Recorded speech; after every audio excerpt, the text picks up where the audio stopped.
And I know you eventually got to know Bobby Fischer. Was this where you met him, or did you already know him then? No.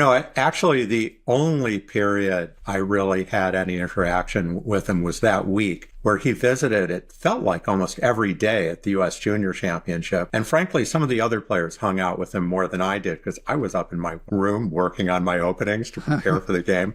But I certainly spent a chunk of time with him. And, we were thrilled beyond imagination. He wasn't the world champion yet, but he was obviously the best player in the world already. It hadn't taken place yet.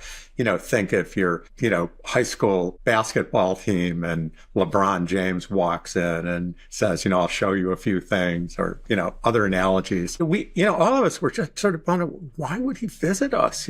Why would he look at our games? Why would he spend time? And of course, part of being the great player that he was is he would look for ideas in other places.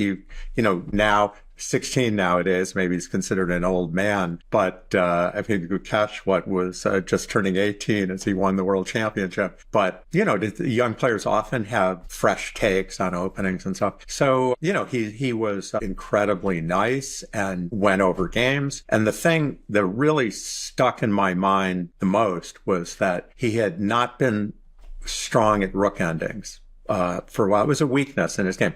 By not being strong, instead of being, what did he reach, 2780 or something, he was only, 2680 at rook endings. Right. And it mattered. When you want to win every game, when, want to do what he did, it really mattered.